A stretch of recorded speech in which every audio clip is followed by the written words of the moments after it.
आजकल रील्स चल रही है। एक दिन मैंने किसी से पूछ लिया, मैंने अपने मास्टर से ही पूछ लिया कि ये रील्स चला रहे, लगातार चला रहे, ये क्यों चला रहे हैं, मतलब इससे हासिल क्या होगा, इससे मिल क्या जाएगा। ये आप मुझे ये बताओ कि परसों आपने दोपहर को 2 बजे कौन सी रील देखी थी, आपको याद है? जब आपको याद ही नहीं तो आप नया देख के उसे भूल रहे हो, तो इसमें कितना समय व्यर्थ हो रहा है, आपका मेमोरी वेस्ट हो रही है, ये ऐसा क्यों? तो उन्होंने मुझे एक सीधा स्पष्ट जवाब दिया, मुझे ऐसा लगता है कि इसमें कुछ मिल जाएगा। सबको यहां पे ऐसा ही लग रहा है कि कुछ मिल जाएगा। कुछ मिलने के लिए ही हम लोग सुबह से शाम तक अपने दिमाग की इतनी मत्थापचाई करते हैं, कुछ मिल जाएगा, कुछ मिल जाएगा, कुछ मिल जाएगा। और अगर कुछ मिल भी गया तो मिला अभी है और खोने की तैयारी मिलते ही शुरू हो जाती है। आज मैंने एक फोन लिया, मैंने एक गाड़ी ली, तो उसकी नश्वरता आज से ही शुरू हो गई। फिर भी हम सोचते हैं कि ये सारी चीजें हमारे साथ जीवन पर्यंत चलेगी, और जब ये हमारी सोच रहती है कि जीवन पर्यंत चलेगी, और जब कोई नश्वर चीजें, इस भौतिक संसार की नश्वर चीजें जब जीवन पर्यंत साथ नहीं चलती है और बीच रास्ते में ही आपका साथ छोड़ देती है, या टूट जाती है, या डिस्ट्रॉय हो जाती है, तो हमें दुख घेर लेता है। वो जो कुछ मिल जाएगा वो मिल तो गया, मिल गया, दुख शुरू तो हुआ, दुख शुरू हुआ, दुख का अपार भंडार लग गया, तभी तो स्वयं को खोजने के लिए कहां गया। क्योंकि जब स्वयं से मिलते हैं तो वो अंत तक जाता है आपके साथ। खुद से मिलना, खुद से कैसे मिलेंगे? खुद देखा है आपने, अपने आप को देखा है कभी? प्रेम से देखा है कभी? आप ही तो हो वो जिसके लिए आप आए हो, आपके अंदर ही वो विद्यमान है। प्रतिपल आपको देख रहा है, आप उसे नहीं देख रहे हो। परमात्मा हर जगह है, वो आपको हर पल देख रहा है, आपके अंदर रहते हुए ही देख रहा है। कभी खुद से मिले हो? और कैसे मिलेंगे? मिलना हो तो बाहर तो बहुतों से मिल लिए, बाहर तो बहुत लोगों, बहुत सारी वस्तुओं का भोग करके देख लिया। भोग करते रहते हैं, लेकिन उस भोग में तृप्ति नहीं होती। आप आज चाट पकौड़ी खा लो, 1 हफ्ते बाद फिर मन करेगा आपका चाट पकौड़ी खाने का। आज आप संभोग करो, 2 दिन बाद फिर मन करेगा संभोग करने का।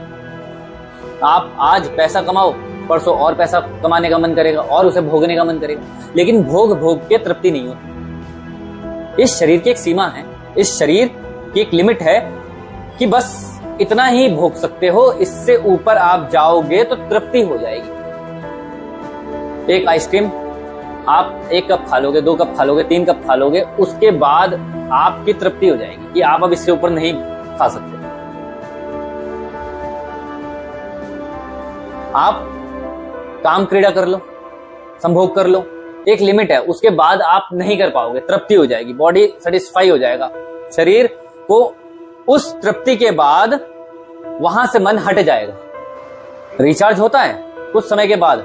इसी प्रकार भोगना तृप्ति, भोगना तृप्ति, भोगना तृप्ति, भोगना तृप्ति, इसी प्रकार जीवन चक्र चलता रहता है।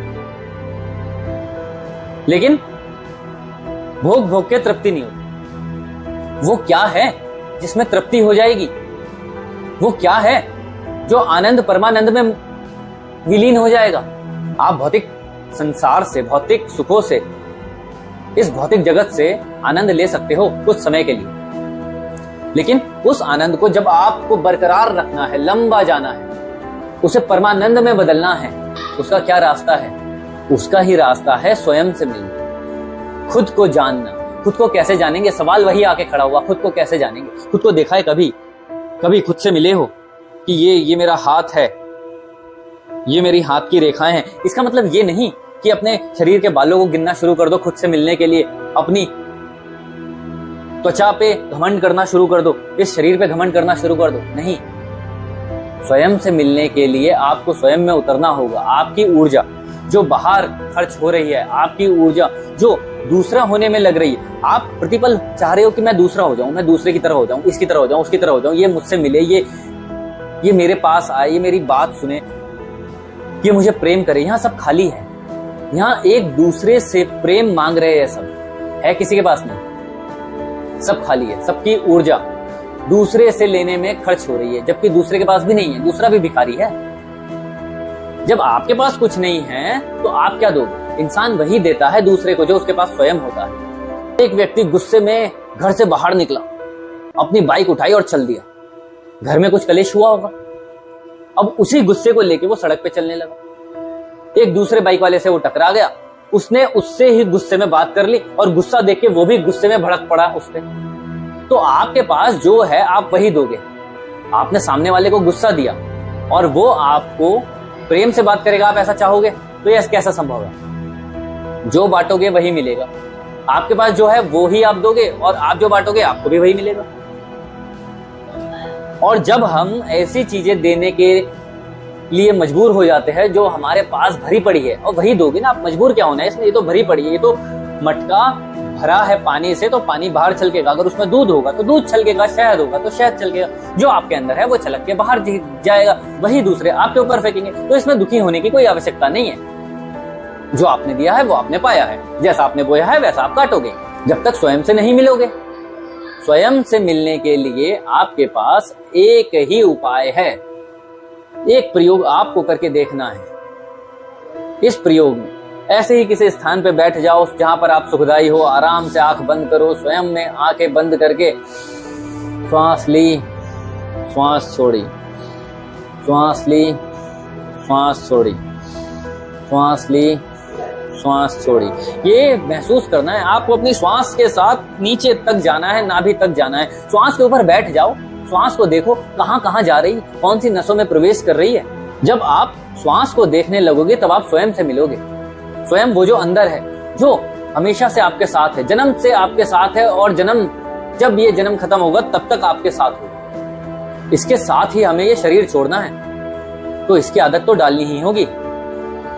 और अगर इसकी आदत नहीं डली तो मृत्यु के बाद तो यही साथ होगा। और जब इसकी आदत नहीं होगी तो जिसकी आदत नहीं होती है उसके साथ होने में बहुत दिक्कत का सामना करना पड़ता है, घबराहट होती है, बेचैनी होती है। स्वयं से मिलना बहुत आवश्यक है। स्वयं को जान लोगे तो पूरी पृथ्वी को जान लोगे, पूरे संसार को, पूरे ब्रह्मांड को जान लोगे। हर पल आपके साथ वही होगा, और वो और कोई नहीं, वो वही परम पिता परमात्मा जो आपके अंदर बैठा है, आपके अंदर बैठ के आपको देख रहा है। आप रात्रि को सोते हो, आप सुबह उठते हो, आपको कौन बताता है कि आपने ये फलाना सपना देखा? कोई तो है जो प्रतिपल आपके अंदर जाग रहा है, उससे ही मिलना है, उससे ही तो पहचान करनी है। सारे दुखों का अंत वही करेगा। जब हम परमात्मा से मिल जाएंगे, उस परम धाम में पहुंच जाएंगे, तो हमारे सारे दुखों का अंत होगा। तो करिए प्रैक्टिस, क्योंकि अभ्यास का ही सारा खेल है। अभ्यास से ही मिलेगा वो, रोज का अभ्यास। रोज अपने लिए 2 मिनट तो निकाल सकते हो, और ये जो 2 मिनट में जो आप ऊर्जा संग्रहित करोगे, उससे पूरे दिन आपके अंदर इतना हल्कापन रहेगा।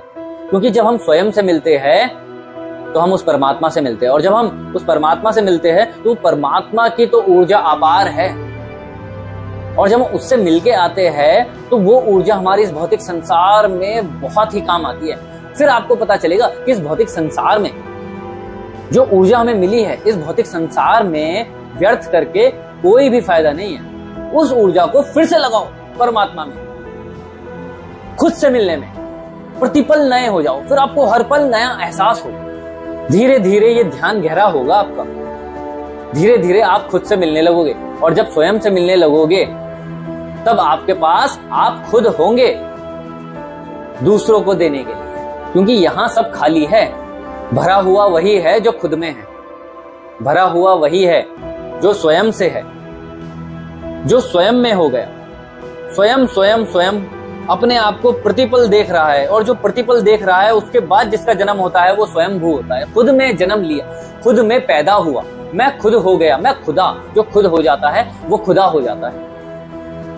और जब आप उस परमात्मा की झलक पाके उस परमात्मा के रास्ते पे चल दोगे, पूरी दुनिया आपकी ही होगी, क्योंकि आप ही उस समय परमात्मा होंगे, स्वयं के परमात्मा। और सारे दुखों का अंत वही होता है, खुद से